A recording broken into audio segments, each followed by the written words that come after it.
अस्सलाम वालेकुम। इंडिया ने भाई वर्ल्ड कप उठा लिया है। बहुत मुबारक हो इंडिया को। आउटस्टैंडिंग क्रिकेट खेली है। और अगर आप बोलो ना कि एक ऐसी क्रिकेट जिसमें आप एक ऐसा डोमिनेटिंग फाइनल जिसमें आप बोलो कि सामने वाली टीम को कोई एक 5 ओवर का फेज भी नहीं दिया गया जिसपे वो वापस आ जाएं और मैच में ना अपनी स्पेस क्लेम कर लें। तो टोटल डोमिनेंस के साथ अगर हराया ना किसी टीम ने तो, और इतना ज़बरदस्त फाइनल यूजुअली हम देखते हैं कि मतलब मैं अगर अपनी बात करूं 2003 तीन 99 तक भी ठीक है।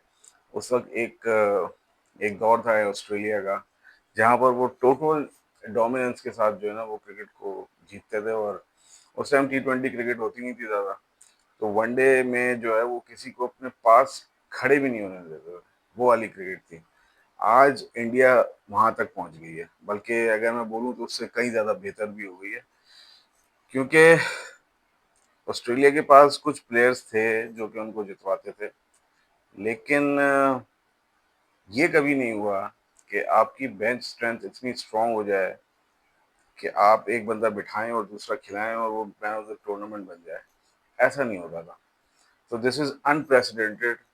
30 मैचेस में से 32 आईसीसी टूर्नामेंट के मैचेस में से सिर्फ 2 हारना और 30 जीतना। इसमें से एक बड़ा फाइनल था जो 2023 का ये हारे थे, उसमें भी अनबीटन जा रहे थे, हार गए थे। और अब जो है एक जो है ये साउथ अफ्रीका से हारे। तो सिर्फ 2 मैचेस हारना और फिर बायलैटरल्स में जो डोमिनेंस रही है वो अलहदा है। उसके अलावा जो वैसे वर्ल्ड कप में जो डोमिनेंस होती है वो अलहदा है। और इस टीम को अब आप ये भी नहीं कह सकते कि ये किसी तरीके से कोई कंडीशन डिपेंडेंट टीम है। इंडिया में भी जीती है, श्रीलंका में भी आके हमें हराया है, और अब जो है वो दुबई के अंदर भी चैंपियंस ट्रॉफी जीती। और मैं प्रीटी मच श्योर हूँ अगर साउथ अफ्रीका वगैरह भी मिल गया या ऑस्ट्रेलिया भी मिल गया तो वहाँ भी अच्छा कर जाएगी ये टीम, क्योंकि अभी ये ऑफ रिसेंटली साउथ अफ्रीका में भी सीरीज मार के आए हुए थे थोड़ा सा पहले। उसमें भी 260 270 के स्कोर लगाए थे उन्होंने।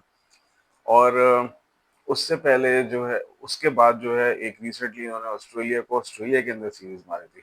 अब आप ये तो कह सकते हो कि ऑस्ट्रेलिया की टीम T20 की वीक है या इनएक्सपीरियंस्ड है या इतनी अच्छी नहीं है, यहाँ तक बात समझ में आती है। लेकिन आप ये नहीं कह सकते हो कि वो अपने ही होम ग्राउंड पे वीक हो जाएंगे, ये नहीं कह सकते आप। क्योंकि वो बिग बैश और जितना भी अपना एक्सपीरियंस लेते हैं वो लेते हैं उन्हीं ग्राउंड्स में। वहां फिर इंडिया का आना और फिर इंडिया का हरा देना, तो ये एक बड़ी अचीवमेंट थी। तो अब ये एक all format all conditions dominant team बन गई है, ठीक है ना। और जब ये टूर्नामेंट शुरू भी हुआ था मैं उस पॉइंट से कह रहा था कि this is perhaps the strongest T20 squad India has ever achieved लगा रहा हूँ मैं इस वजह से कि मुझे यकीन है कि जब इंडिया ने 10 मैचेस 2023 में जो जीते थे ना, लाइन से सारे के सारे जीते, 10 से या ज्यादा थे शायद।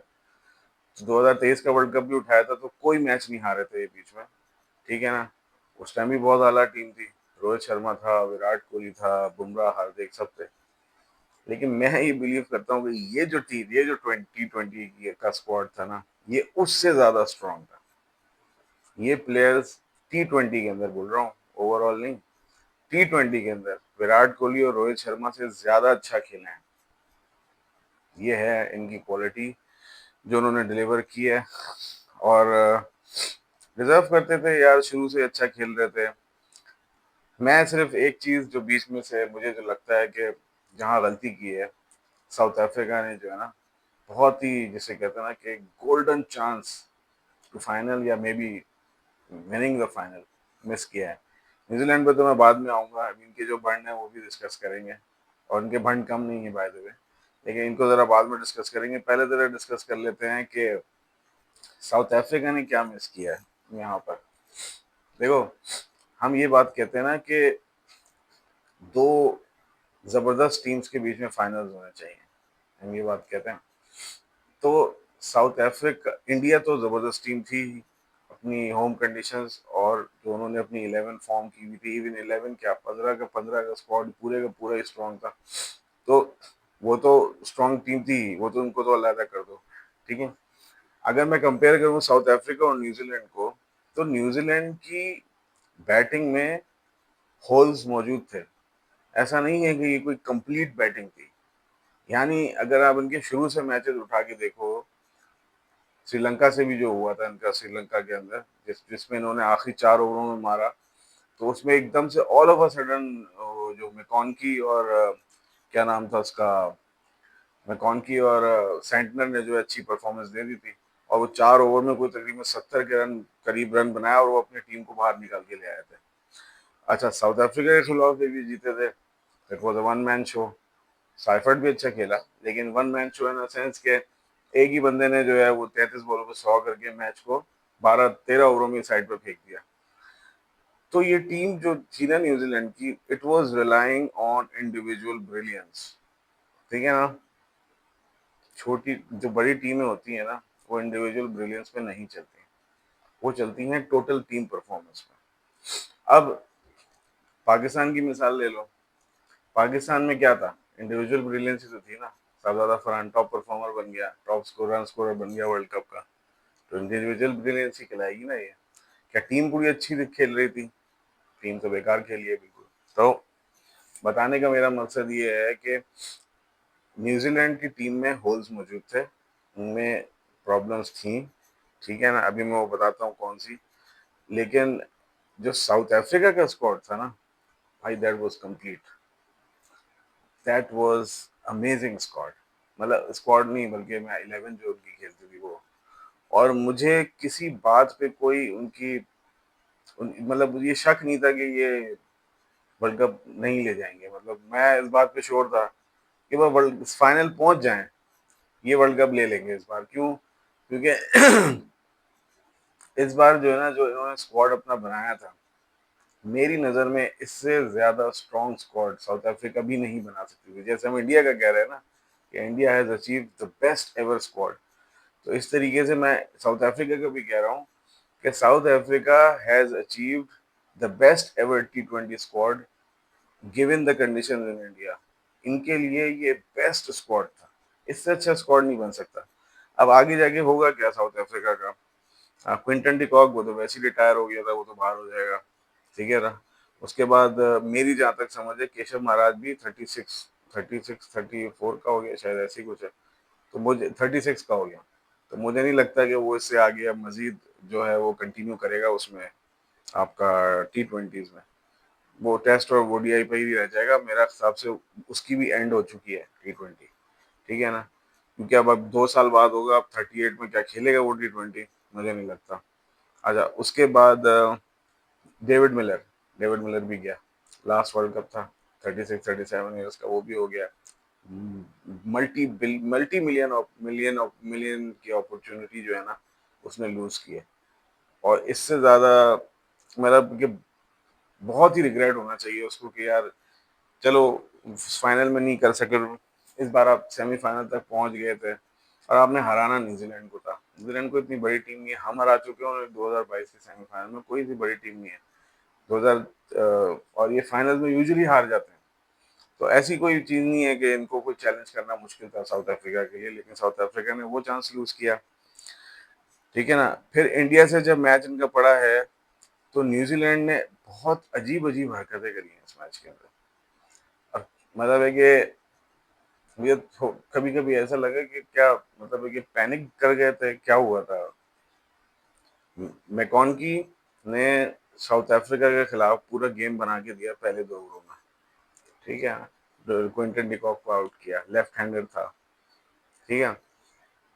एक बंदा जो आपके लिए मैच सेटअप करके दे रहा है पहले 1-2 ओवर में, तो वो इम्पैक्ट प्लेयर हुआ, ठीक है। इंडिया की टीम में भी अभिषेक शर्मा लेफ्ट हैंडर था, ठीक है। तो मुझे ये समझ नहीं आया कि लुइस मैकॉनकी है, ये क्या नाम है उसका, मैकॉनकी कुछ, मुझे कंप्लीट नाम उसका याद नहीं है। ये बाहर कैसे होता है? इसको बाहर किया कैसे है? ये तो बाहर बैठ ही नहीं सकता था। तो ये एक बहुत ही सिली मिस्टेक जिसे आप कहते हैं ना, सिली मिस्टेक कहें या क्या कहें इसको। अच्छा, चलो भाई, आपने लुइस मैकॉन्की को बिठा दिया एक ऐसा ग्राउंड जहाँ पे स्पिनर ही कम पिट रहे थे, फास्ट बॉलर ज्यादा पिट रहे थे, आपने वहां पे स्पिनर बिठा दिया और फास्ट बॉलर खिला दिया, जेकब डफी। तो अब मेरा सवाल ये है कि जेकब डफी अगर फास्ट बॉलर ही खिलाना था तो आपके पास काइल जेमिसन पीछे बैठा हुआ था, तो जेकब डफी क्यों, काइल जेमिसन क्यों नहीं? मैं ये नहीं कह रहा हूँ काइल जेमिसन नहीं पिटेगा, वो भी पिटता, लेकिन उसके बाद हाइट एडवांटेज थी। वो थोड़ा सा बॉल बॉल को कहीं ना कहीं अपनी हाइट से हेल्प ले लेता है, जैसे अर्शदीप सिंह है, वो भी लंबा है हाइट से, तो इतना पेस तो है नहीं उसका, स्विंग और हाइट उससे हेल्प लेता है ना। तो काइल जेमिसन कहीं ना कहीं अपनी हाइट से हेल्प ले सकता था। एक्स्ट्रा ऑर्डिनरी टॉल है, जेकब डफी भी टॉल है, लेकिन Kyle Jamieson extraordinary tall है, उससे उससे हेल्प हो सकती थी। तो फास्ट बॉलर ही खिलाना था, तो जेकब डफी क्यों? जेकब डफी, अगर मैं गलत नहीं हूँ तो शायद सेमीफाइनल और उससे पहले मैचेस में तो बैठा हुआ था, वो तो बेंच था, वो खेल ही नहीं रहा था। तो ऑल ओवर सडन फाइनल में पिटने के लिए कैसे आ गया वो? और बाय द वे बायलैटरल्स में भी इसको बहुत मारा था इंडिया ने। तो एक बॉलर जो पिटता है, जो आपके मिक्स में था ही नहीं, बेंच हुआ था, ऑल ओवर सडन फाइनल के अंदर आ जाता है। तो हाँ भाई, जबरदस्त यार, ये काम आपने बड़ा शानदार किया। पता नहीं किस गधे ने मशवरा दिया आपको ये करना है आपने। और फिर एक ऑप्शन और भी मौजूद था आपके पास, वो था इश सोडी। इश सोडी को आपने शायद शायद मुझे लगता है इस वजह से नहीं खिलाया कि आपको ये था कि लेफ्ट आर्म प्लेयर ज्यादा है इंडिया के पास। उनके पास तिलक वर्मा है, उनके पास शिवम दुबे है, जिनको बॉल अंदर आएगा तो वो मारेंगे, और शिवम दुबे ने इसको मारे में 22 25 28 रन मार दिए थे शायद एक ओवर में। इस सोडी को तो मेरा ख्याल है वो मेमोरी इनको रिकॉल हो रही होगी कि यार कहीं हमने कोई ऐसा ओवर दे दिया जो क्रूशल हो तो ये पिट ना जाए बहुत ज्यादा, 25 28 रन। तो शायद उसको मौका नहीं दिया होगा। चलो, इस सोडी को नहीं दिया समझ में आया। लेकिन मैकॉन की कैसे मिस हो गया?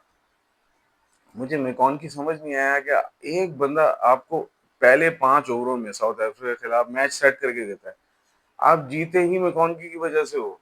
अगर ऊपर से क्विंटन डिकॉक चल जाता तो फिर उसने वही हाल करना था जो फिन एलन ने आपका किया, साउथ अफ्रीका का किया।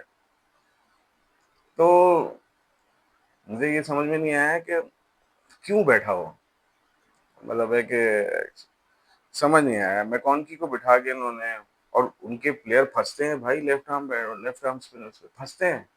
जब वो फंसते हैं तो फिर वो लेफ्ट आर्म स्पिनर नहीं खेला। अच्छा चलो नहीं खेला, ये भी चलो मैं मान लेता हूँ। फिर आपने ग्लेन फिलिप्स को ओवर दिया पहला, उसने 5 रन का ओवर किया, फिर उसे भी हटा दिया, जेकब डफी को लगा दिया। तो मुझे ये समझ में नहीं आया कि क्या चल रहा था दिमाग के अंदर, क्या चाह रहे थे करना। यानी एक बॉलर आपको पहला ओवर ऐसा निकाल के देता है, पहला नहीं दूसरा, ऐसा निकाल के देता है जैसा आप चाहते हैं, ठीक है, फिर आप उसको हटा के एक मीडियम पेसर लगाते हैं, वो पिटना शुरू होता है। फिर वहां से थर्ड ओवर के बाद इंडिया ने पकड़ने नहीं दिया आपको अपने आप को, ठीक है ना।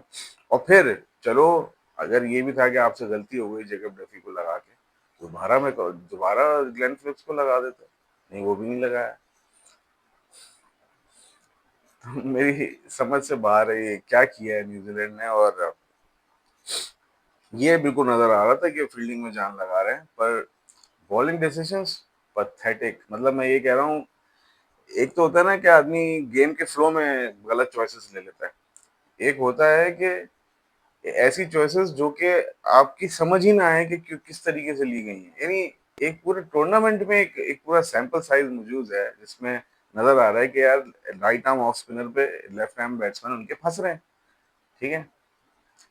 पहली चीज, आपने मैकॉनकी को खिलाया नहीं, फिर चलो उसकी जगह जो ग्लेन फिलिप्स को मौका दिया तो उसे ओवर नहीं दिया, तो क्या है? और फिर ओवर किसको मिल रहे हैं? ओवर मिल रहे हैं उसे, क्या नाम है,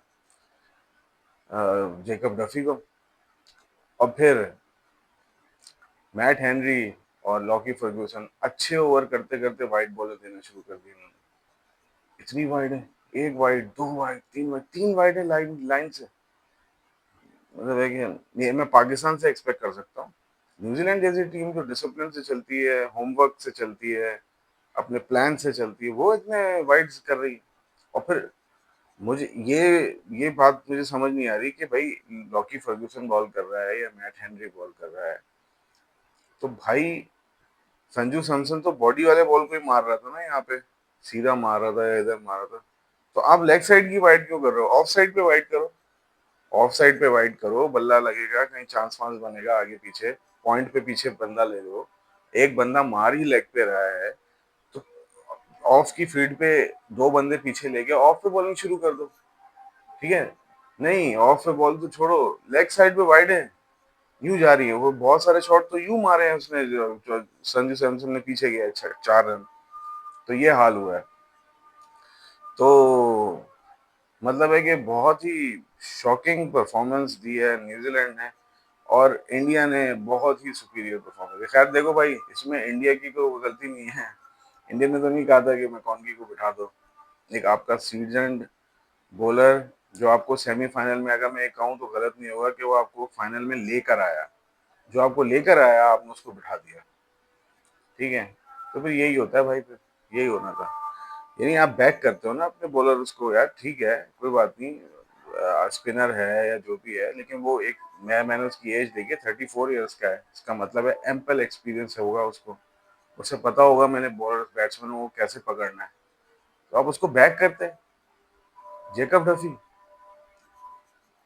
तो समझ से बाहर है। अच्छा, उसके बाद ये तो बॉलिंग साइड हो गई, फिर बैटिंग साइड पे जब ये आए हैं, तो बैटिंग साइड पे इन्होंने टिम साइफर्ट और फिन एलन ने स्टार्ट तो अच्छा लिया, लेकिन फिन एलन को बहुत जबरदस्त तरह फंसा के, मतलब उसे जिसे कहते हैं ना, उसका हाथ ही नहीं खोलने दिया, उसे ट्रैप करके जो है ना लॉन्ग ऑन पे कैच कराया। बहुत जबरदस्त बॉलिंग किया अक्षर पटेल ने। और फिर उसके बाद ग्लेन फिलिप्स पूरे टूर्नामेंट अंदर आने वाले बॉल पे स्पिनर्स के बोल्ड होते रहे। तो ये भी एक अच्छा मैचअप था जो उन्होंने सेट किया हुआ था, पहले से प्लान था, ग्लेन फिलिप्स आएगा, ये बॉल करना है, वो भाई सब आउट हो गए। तो मैं वही बात कह रहा हूँ ना कि साउथ अफ्रीका और न्यूजीलैंड में जो फर्क था वो यही था कि इनके मिडिल ऑर्डर में, इवन ओपनिंग पे जो टेस्ट प्लेयर खेलते हैं तो वो कभी चलेंगे कभी नहीं चलेंगे, लूप होल्स मौजूद हैं। ये नहीं था कि बिल्कुल ही कोई ऐसा सेट बैटिंग लाइनअप हो कि जी ये बंदा आउट भी हो गया तो ये नीचे वाला चल जाएगा, ऐसा नहीं था। इनके यहाँ जो जो बंदा गिरा है तो अगले आने वाले का आने से और डर लग रहा था। अब जैसे मार्क चैपमैन है, पूरे टूर्नामेंट में इस बंदे ने बिल्कुल बिट्स एंड पीसेस में ही परफॉर्मेंस दी है, कोई खास परफॉर्मेंस तो है नहीं इसकी। इस पे बहुत न्यूजीलैंड रिलाई कर रहा है, इस पे बड़ा इन्वेस्ट कर रहा है। पाकिस्तान भी आगे खेला है, इंडिया में भी जाके खेला है, T20 सीरीज खेलता रहा है पास, अभी रिसेंट पास में वर्ल्ड कप से पहले। इससे बड़ी इन्वेस्टमेंट की है साउथ अफ्रीका ने, ओ न्यूजीलैंड ने। लेकिन यार मार्क चैपमैन ने कुछ डिलीवर नहीं किया। हार्दिक पांड्या की ऐसी बॉल पे आउट हुआ जो कि आप कह ही नहीं सकते कि वो कोई मतलब है, कोई इम्पैक्ट बॉल थी, या इस हिसाब से करो विकेट टेकिंग बॉल थी, विकेट टेकिंग बॉल तो थी नहीं वो, आपने ऐसी उस पर बिला वजह खुद ही विकेट दी। और फिर डैरिल मिचेल मारते मारते आउट हो गए। ये भी भाई T20 में नहीं चले, ओडीआई में तो दो दो 100 किए हैं इंडिया के अंदर, T20 में नहीं चला ये बंदा। ये थोड़ा सा आप कह लो Kane Williamson type, Steve Smith type का प्लेयर है। आप इससे एक्सपेक्ट नहीं कर सकते ये कोई 250 के स्ट्राइक रेट से खेलेगा, ये वो प्लेयर नहीं है। ये आपको एक सर्टेन स्ट्राइक रेट दे देगा, शायद 130 140 के आसपास, बस ये खेलता वहीं है, उसके आसपास ही खेलता है। ये कोई ऐसा प्लेयर नहीं है कभी भी जो आपको 200 250 300 करके स्ट्राइक रेट से मार के देगा और मैच अपने कंट्रोल में ले लेगा, वो प्लेयर नहीं है। नंबर इसको बहरहाल वही दिया होता। मैं मेरे मेरे हिसाब से, मुझे जहां तक लगता है शायद बेहतर होता है इसको वन डाउन रखता है। ये डैरिल मिचेल का नंबर मेरे हिसाब से ठीक ही नहीं था। डैरिल मिचेल ऊपर जाता था, रचिन रविंद्र बेशक नीचे आ जाता, ठीक है। शायद मेरा अंदाजा ये है कि शायद रचिन रविंद्रा से ज्यादा अच्छा बुमराह को डैरिल मिचेल खेल जाता, क्योंकि डैरिल मिचेल के बाद तजर्बा भी है, और अभी वो रिसेंटली एक अच्छी वनडे ओडीआई सीरीज भी खेल के आया था। तो और फिर आईपीएल भी खेला हुआ है, ये भी खेला हुआ है रचिन, लेकिन मेरे हिसाब से उसका ज्यादा तजर्बा है। तो मेरे हिसाब से ये ज्यादा बेहतर टैकल करता बुमराह को, with pace and with performance. और फिर कंसिस्टेंटली मौका देने से परफॉर्मेंस आती है ना। ये भी नहीं हो सकता कि आप फाइनल में उसे थर्ड पे ले आते, ये भी नहीं हो सकता। आपको उसे मौका देना था तो पूरा ही देना था ना। तो ये था। और फिर मिचेल सैंटनर ने थोड़ा बहुत हाथ डाला। जिमी नेशम ने बाय द वे एक ओवर में 3 विकेटें ली तो थी, लेकिन वो जब ली थी तो मेरा ख्याल है 220 215 तक स्कोर वैसे ही हो चुका था, मैच हाथ से निकल गया था। और फिर आखिरी ओवर में जो है फिर इन्होंने 20-25 रन खाए जब शिवम दुबे से। अगर मैं गलत नहीं हूँ शायद आखिरी ओवर उसका था। अगर मैं मुझे याद नहीं आ रहा एग्जैक्टली, शायद शायद आखिरी ओवर भी जेकब डफी का ही था, अगर मैं गलत नहीं हूँ। तो भैया ये बंदा भी जो है ना दिल खोल के पिटा है, मतलब इसने भी कोई कसर जो है ना छोड़ी नहीं है आगे पीछे की। और लॉकी फर्ग्यूसन 24 रन पर ओवर, ये तेज तो कर रहा था, लेकिन उस तेज बॉल पे तेज शॉट लग रहे थे, बस ये हो रहा था। और कुछ बॉलें मिस क्यों भी हुई, लेकिन वो पीछे छक्के छक्का चला गया, वो तेज इतनी थी। तो कोई ऐसा, यानी मतलब वो लॉकी फर्गूसन शायद इतना अच्छा नहीं कर सका यहाँ पे। मेरे हिसाब से शायद ज़्यादा बेहतर जो चॉइस होती ना वो मेकॉन की होता। आप उससे जाते और आप इनके लेफ्ट आर्मर बैट्समैन जो दो अच्छे चले हैं, एक तो अभिषेक शर्मा चला है, एक ईशान किशन चला है, इनमें से किसी एक को पकड़ सकते थे। पर पता नहीं भाई क्या प्लानिंग थी। न्यूजीलैंड बिल्कुल भी मतलब साउथ अफ्रीका का तो आप फिर ये कह सकते हो ना वो कोलैप्स हो गए, ठीक है, प्रेशर में दब गए, टीम बुरी नहीं थी। इन्होंने तो 11 ही गलत खिलाई मेरे हिसाब से। मैं कौन की कैसे बैठता आपके, आपका साउथ अफ्रीका का मैच सेट करने वाला बॉलर कैसे बैठ गया, पहले ओवर में उसी ने सेट किया था, पहले या दूसरे ओवर में, और आपने उसे बिठा दिया। तो ये है सारी इनकी परफॉर्मेंस। और फिर ये सचिन रविंद्र ठीक है अच्छी बॉलिंग कर रहा था, पर क्या कह सकते हैं, मतलब है कि सामने वाले भी हिटिंग मोड में थे फुल।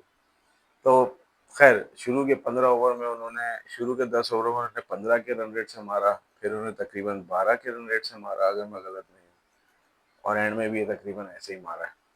तो बहुत कुट मारी है यार, बहुत कुट मारी है। मैंने कभी किसी टीम को इतना पिटते हुए नहीं देखा, ठीक है ना। इट वाज, जब वो बैटिंग के लिए आए भी थे, it was pretty much a one sided affair. 256 final में चेज नहीं होता, बहुत बड़ा टारगेट था, लेकिन फिर भी चलो उन्होंने कोशिश करी, but it was just too much to chase. खैर ये तो हो गया मैच। अच्छा हमारा चल रहा है भाई, ये वर्ल्ड कप जीत गए जी, बहुत मुबारक हो इंडिया को, और जितने भी व्यूअर्स हैं मेरे जो भी इंडिया से फॉलो करते हैं, आप सबको बड़ा मुबारक हो, आपकी टीम बहुत ज़बरदस्त खेल रही है। और शायद आगे आने वाली क्रिकेट में, ओडीआई का मुझे नहीं मालूम, क्योंकि ओडीआई में बाकी टीमें अच्छी हैं, साउथ अफ्रीका अच्छी है, न्यूजीलैंड अच्छी है, टीम्स अच्छी हैं ओडीआई के अंदर, लेकिन T20 में मैं ये कह सकता हूँ कि भाई इंडिया को कोई नहीं पकड़ सकता, और एनी टाइम सून कोई हाथ भी नहीं लगा सकता। ये ये एक जायंट बन चुके हैं अब T20 के अंदर, तो एटलीस्ट वो टेस्ट का तो मैं नहीं कह सकता, हारते रहते हैं टेस्ट भी, और ओडीआई में भी हो जाते हैं इनको अपसेट्स, न्यूजीलैंड ने अपनी छोटी टीम से हरा दिया था इनको। तो ओडीआई का मैं नहीं कह सकता, लेकिन T20 में they are the kings, undisputed kings, ठीक है ना, ये बात है समझने की। अच्छा उसके बाद आ जाओ भाई, हमारा जो नेशनल T20 कप चल रहा है, उसमें लाहौर वाइट्स वाला जो मैच हुआ पहला, और उसमें जो है वो बाबर आजम साहब नहीं खेले।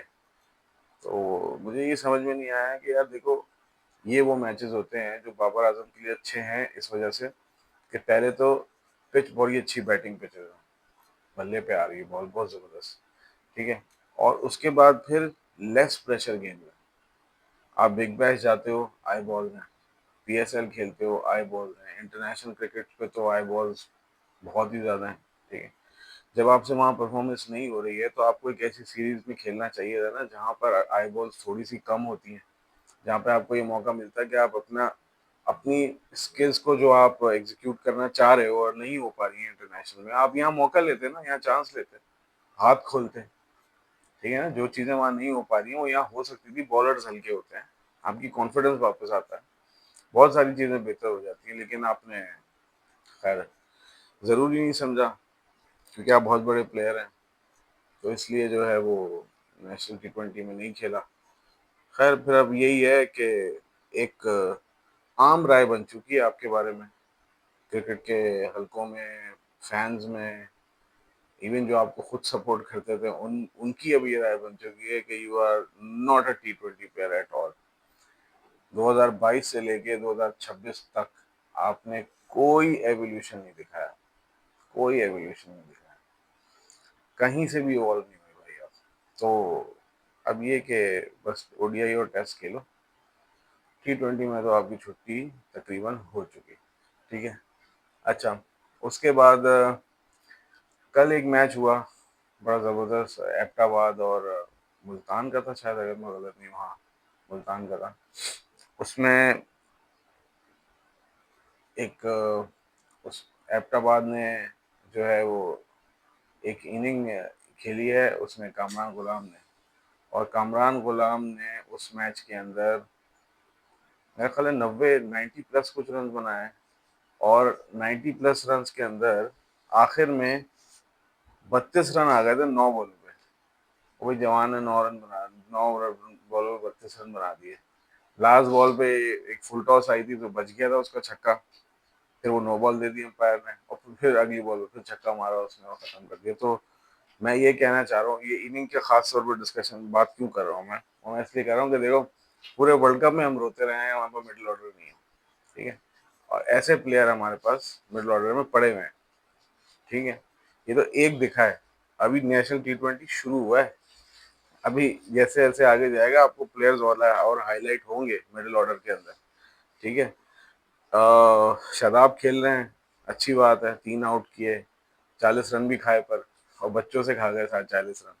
तो बड़े घुमा घुमा के छक्के दे रहा था उनका वो एक बैट्समैन था, मुझे नाम याद नहीं आ रहा, क्या नाम था उसका, जहन में नाम नहीं आ रहा उसका, बड़ी अच्छी बैटिंग कर रहा था वो, बहुत तगड़ा बैट्समैन था वो मुल्तान का, मुझे बहुत अच्छा लगा वो, और वो बड़ा बैट्समैन था, नाम मेरे जहन में नहीं आ रहा उसका। तो खैर वो एक प्लेयर बहुत अच्छा लगा। और उसके बाद बाकी कराची ब्लूज ने भी कल एक मैच जीता। ठीक है, उसमें भी हमने अच्छी बैटिंग करी, सब कुछ किया। तो नेशनल T20 अच्छा हो रहा है, मज़ेदार कप हो रहा है, लेकिन मुझे अफसोस है कि इसमें बाबर आजम ने पार्टिसिपेट नहीं किया, करना चाहिए था, पार्ट होना चाहिए था मैच का। ठीक है। और वो होने से उसको खुद फायदा होता, शायद शायद ये छोटे छोटे मैचेस होते हैं, पर मुझे ये समझ में नहीं आता कि कोई जिद है क्या अपनी ईगो पे ली हुई है। ईगो पे तो पहले आपने अपना वन डाउन ओपनिंग का नंबर भी लिया हुआ था ना कि मैं नहीं आऊंगा नीचे, तो क्या हुआ, आ गए ना नीचे। फिर अब यही होगा कि ईगो ईगो करते करते एक वक्त आएगा कि जो है वो उसमें भी आना पड़ जाएगा, डोमेस्टिक में भी आना पड़ जाएगा। तो अल्लाह ना करे अगर ओडिया इंटरनेशनल से बाहर हुए तो डोमेस्टिक ही खेलोगे भाई। इसीलिए बोल रहे हैं कि ये जो छोटे छोटे मौके मिल रहे हैं इसमें डोमेस्टिक खेल लो। खैर, इसके अलावा हमारी क्रिकेट में अभी जो है वो मैचेस शुरू होने वाले हैं, साउथ अफ्रीका ओ बांग्लादेश और पाकिस्तान की ओडीआई सीरीज। ठीक है। तो उसमें एक मिनट,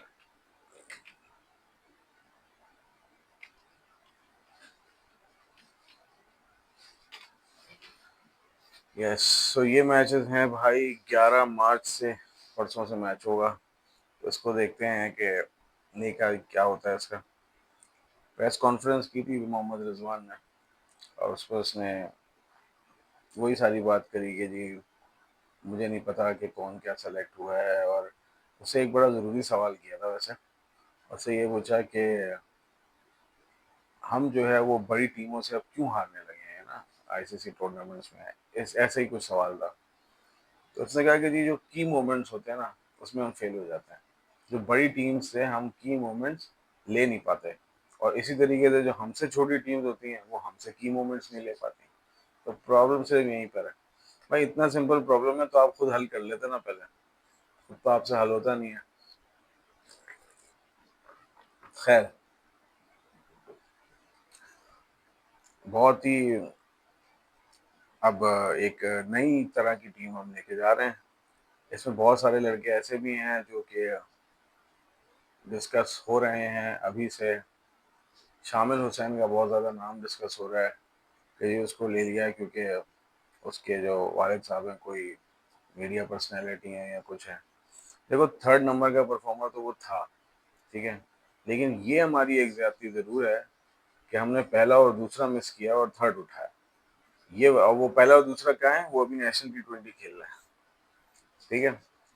ओडीआई के परफॉर्मर, प्रेसिडेंट कप के परफॉर्मर, आपका 4 डे की क्रिकेट के परफॉर्मर, और ओडीआई की सीरीज में वो यहाँ बैठे हुए हैं। वो T20 नेशनल T20 खेल रहे हैं। शाहजेब खान और साद बेग, ये दोनों सेलेक्ट होते थे। इन दोनों को पीछे करके शामिल हुसैन को आगे लाया गया। अब ये तो हम नहीं कह सकते कि बुरा बैट्समैन है। देखो, ये एक तरह से ना, एक तरह की रेपुटेशन है वही उसी चीज की जो कि पहले एक टाइम हुई थी जब इंजमामुल हक चीफ सेलेक्टर थे। तो हमारा डोमेस्टिक हुआ और हमारे डोमेस्टिक में बहुत सारे लड़कों ने परफॉर्म किया। इमाम का, अगर मैं कुछ गलत नहीं हूँ, मुझे एग्जैक्टली नहीं याद, काफ़ी पुरानी बात हो गई है, लेकिन अगर मैं मुझे इतना मालूम है कि वो टॉप 2 या 3 में नहीं था, ठीक है ना। तो परफॉर्मर्स में टॉप 5 में होगा या टॉप 7 में होगा, लेकिन टॉप 3 में नहीं था वो, ठीक है। लेकिन सिलेक्ट वो हो जाता है क्योंकि इंजमामुल हक सेलेक्टर थे, और जो पहले टॉप 3 थे उनको इन्होंने सेलेक्ट नहीं किया, ठीक है। तो फिर इंजमामुल हक ने परफॉर्मेंस भी दे दी, पहले मैच में सॉल्व कर दिया श्रीलंका के खिलाफ, लोग सब भूल गए कि वो हो बड़ा जबरदस्त। लेकिन वो उसके ऊपर एक टैग जो लगा ना, पर्ची वाला, वो आज भी उसको कैरी करता है, वो लेके चलता रहेगा सारी जिंदगी। अब वो प्रॉपरली डोमेस्टिक के अंदर जो ना जान मार रहा है और अपनी जगह बनाने की कोशिश कर रहा है। डोमेस्टिक को गिव अप नहीं किया उसने, ये एक अच्छी चीज करी।